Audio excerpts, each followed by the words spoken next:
Proverbs chapter 14, the path of wisdom and the folly of fools. Proverbs chapter 14 is a rich tapestry of wisdom that contrasts two distinct paths in life, the way of wisdom and righteousness, and the way of folly and wickedness. Though the chapter is composed of individual proverbs, it holds together around this central theme. The choices a person makes reflect the condition of their heart and ultimately determine the course and outcome of their life. The chapter opens with an image of a wise woman building her house, while a foolish one tears it down with her own hands. This verse sets the tone for what follows. Wisdom is constructive, while foolishness is self-destructive. Throughout the chapter, Solomon emphasizes that those who fear the Lord and live uprightly are walking in wisdom, but those who are deceitful or proud show they despise God. The fear of the Lord is presented not only as a spiritual attitude but as a practical foundation for daily living, leading to confidence, protection, and life.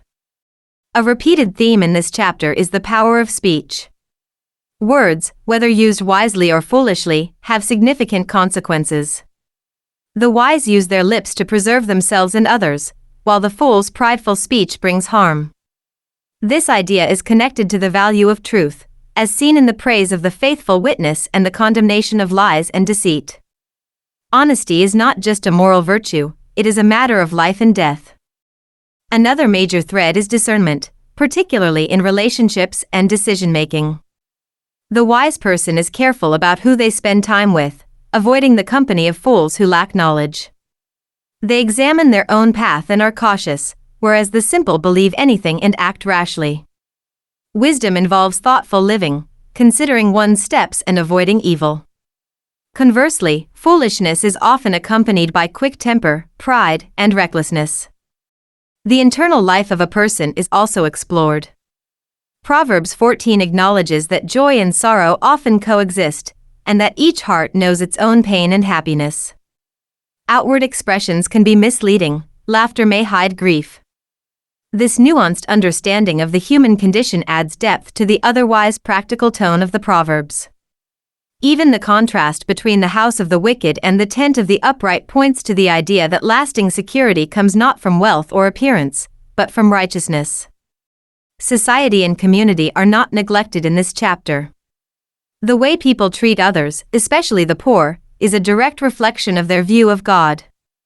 To oppress the poor is to insult the Creator, while mercy to the needy honors him. Solomon also highlights how a nation is affected by the character of its people. Righteousness elevates a nation, while sin brings disgrace. In this way, wisdom is not just personal, it is communal and national. The rewards of wisdom include more than just moral superiority.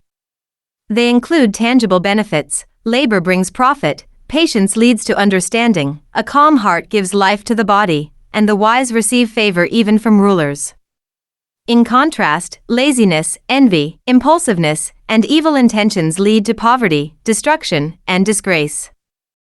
Ultimately, Proverbs 14 teaches that there is a way that seems right to a person, but its end is death. This sobering truth calls for humility. Human reasoning, apart from divine wisdom, can be dangerously deceptive. True life is found in aligning one's thoughts, actions, and relationships with the wisdom that comes from fearing the Lord. In summary, this chapter offers a powerful reminder that every choice, whether in speech, action, or attitude, leads somewhere. It invites the reader to pursue the path of wisdom, not merely for success or approval, but because it is the path of life. In contrast, the way of folly, though it may offer short-term gratification or seem harmless, leads ultimately to ruin. Thus, Proverbs 14 stands as both a warning and a guidepost, calling each person to consider the path they are walking and to choose the way that leads to life. Chapter 14. The wise woman builds her house, but the foolish pulls it down with her hands. He who walks in his uprightness fears the Lord, but he who is perverse in his ways despises him. In the mouth of a fool is a rod of pride, but the lips of the wise will preserve them. Where no oxen are, the trough is clean, but much increase comes by the strength of an ox. A faithful witness does not lie, but a false witness will utter lies. A scoffer seeks wisdom and does not find it, but knowledge is easy to him who understands. Go from the presence of a foolish man, when you do not perceive in him the lips of knowledge. The wisdom of the prudent is to understand his way, but the folly of fools is deceit. Fools mock at sin, but among the upright there is favor. The heart knows its own bitterness, and a stranger does not share its joy. The house of the wicked will be overthrown, but the tent of the upright will flourish. There is a way that seems right to a man, but its end is the way of death. Even in laughter the heart may sorrow, and the end of mirth may be grief. The backslider in heart will be filled with his own ways, but a good man will be satisfied from above. The simple believes every word, but the prudent considers well his steps. A wise man fears and departs from evil, but a fool rages and is self-confident. A quick-tempered man acts foolishly, and a man of wicked intentions is hated. The simple inherit folly, but the prudent are crowned with knowledge. The evil will bow before the good, and the wicked at the gates of the righteous. The poor man is hated even by his own neighbor, but the rich has many friends. He who despises his neighbor sins, but he who has mercy on the poor, happy is he. Do they not go astray who devise evil? But mercy and truth belong to those who devise good. In all labor there is profit, but idle chatter leads only to poverty. The crown of the wise is their riches, but the foolishness of fools is folly. A true witness delivers souls, but a deceitful witness speaks lies. In the fear of the Lord there is strong confidence, and his children will have a place of refuge. The fear of the Lord is a fountain of life, to turn one away from the snares of death.